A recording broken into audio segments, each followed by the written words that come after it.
We have to change from doubter to believer.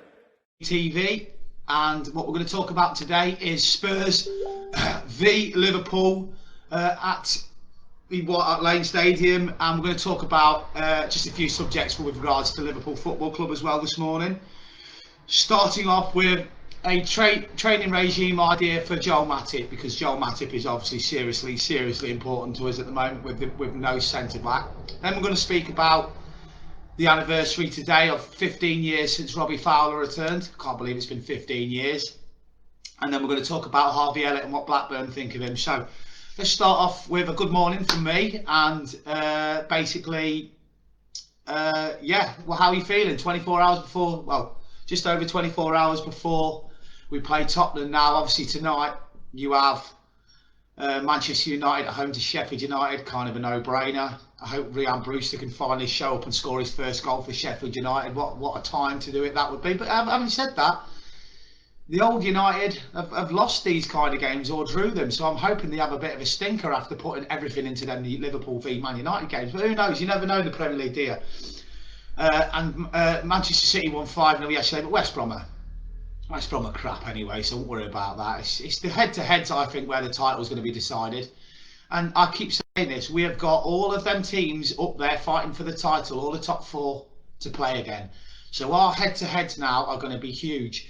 Now, that will play into our hands. I really do think that after they've let the dust settle and Klopp goes through the analysis of the Man United game, their heads will be up a little bit, because I think the performance at Manchester United was better. We scored goals, we were in the game, we were the better side second half.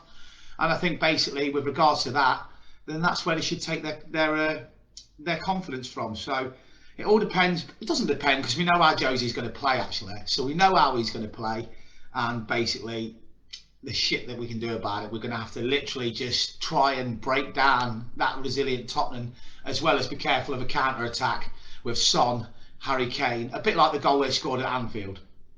So anyway, I just want to read out this in today's Liverpool Echo by John Aldridge. So, with no new defender appearing on the horizon for Liverpool, Joel Matip is more important than ever at the back. Liverpool's worry for the rest of the season now is how injury-prone Joel Matip is. He was left out of the game against Manchester United on Sunday with one eye on Thursday's huge match at Tottenham. But the reality is he could easily get injured in training before then. He could train one day this week and something could happen to him. That is the way it is. Perhaps there is a situation behind the scenes where he doesn't train and he is wrapped in cotton wool for matches. So John Aldridge is asking, why don't we just try not to let him train too much? But Klopp doesn't like that, does he? Klopp likes his players to train. I know players who have done that themselves over periods of their career, and Matip seems like the type of player who could benefit from something similar. He is so important for Liverpool at the back until either Gomez or Van Dijk come back, and that he has to be carefully managed. That is something that is clearly happening now, but will be something that will need to be assessed over the next few weeks, with so many big games coming up. At the end of the day, with Matip, he just needs to play the games. There are far more important things ahead than training sessions, and he is just as likely to get injured there as he is in matches. It is something that needs handling delicately, because it doesn't look like anyone is coming in during the January transfer window. It's not ideal, but would you rather have Matip there for the games than anyone else at the moment? I actually personally agree with John Aldridge there, because Matip is a class defender, and basically him playing is the difference between us staying in the title race, in my opinion, and also staying in the Champions League. At least he will be reserved for games while he's not 100%. He's there alongside Fabinho with ability and mentality. Hang on. Some managers say if you are not fit enough to train, then you don't play games, and Jurgen might see it that way.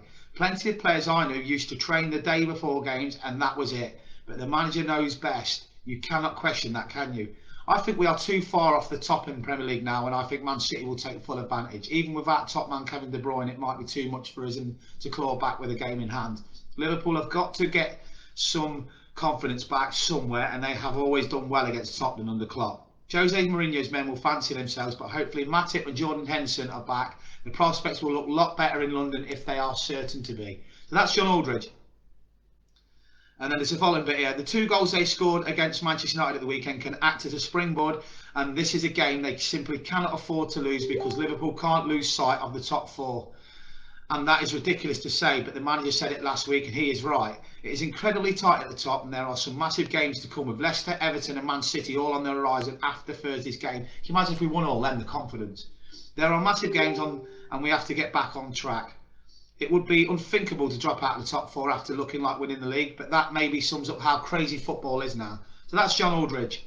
So I kind of agree with that a little bit. John Aldridge is just saying that Matip should really just train them on the day before games, which makes sense. I'm just going to read some of your comments as well quickly. Just go through them. Hello to you all as well. Hi everyone. The one waving up there. I've got to keep getting out of the habit of doing that. Let's just read some. I try to keep doing that. Right. Massive game, a must win. Cheers, Jason Conway. Good morning to you, mate. All right, Jamie McDowell, mate. How are you, lad? Let's smash Spurs and Jose's bus, Jimmy Buck. Yeah. Good morning, Michael. How are you doing, mate? So yeah. So there's another piece I just want to talk to you about as well. Anyway, let's go. Let's just talk about Robbie Fowler actually. So Robbie Fowler is. 2 seconds. I've just got to do something. Robbie Fowler is 15 years today since he returned to Liverpool. I remember that day like it was yesterday. I mean, oh my God. He's my favourite player of all time. Stevie Gerrard as well, but Fowler was, because I played centre forward myself, Fowler was the guy I was always screaming in the garden or on the playground with my friends. It was always Fowler every time I hit a shot, or his commentary. I've never seen a commentator ever in my life commentate on a player the way that Martin Tyler used to, Robbie Fowler.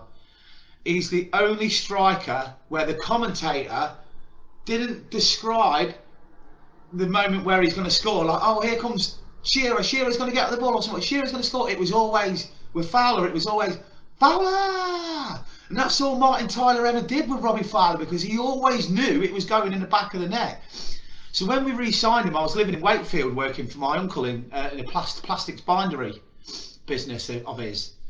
And I remember his debut was against Fulham, wasn't it? He came on against Fulham and I think he cracked the post and that. And that noise, in fact, I'm going to put it on later actually, because it's the 15th anniversary today. I'm going to put on the video. In fact, I'm going to quickly do it now. No, I'll do it after it.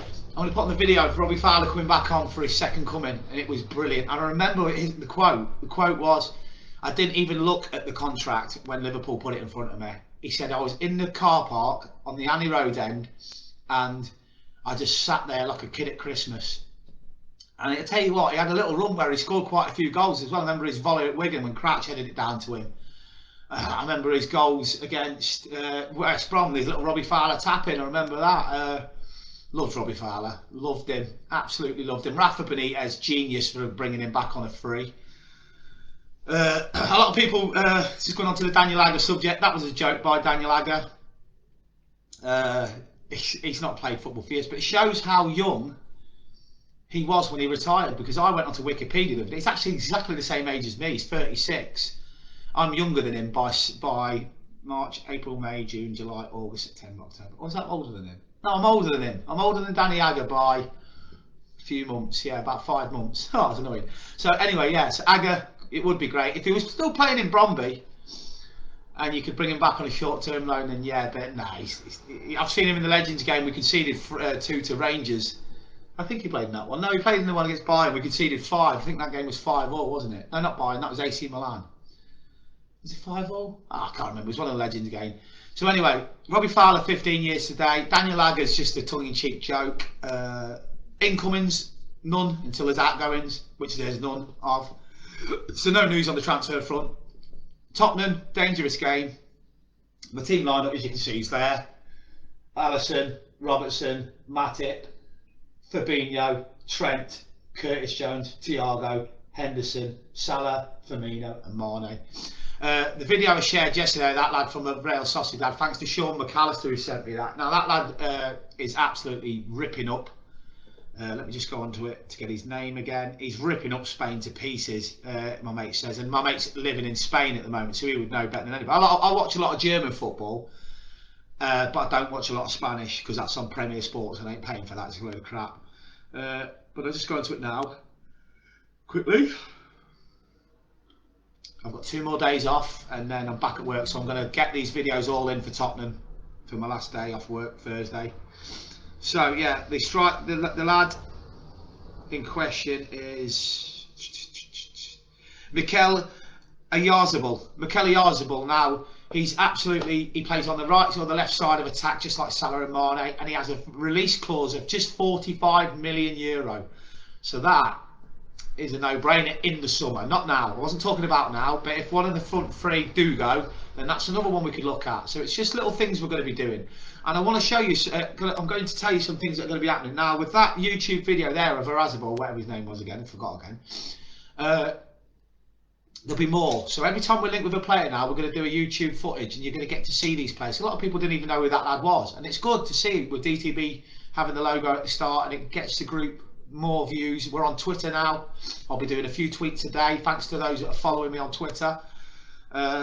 Yeah, this is going to get really good, and I'm really enjoying it, and it's helping me with my personal battles as well, which is basically what I like about it. It's such a mind schedule, which I really need, and I really enjoy. So thanks for that. Get subscribing to YouTube if you haven't already. It's free. I always say that it's free. Just go onto YouTube, subscribe.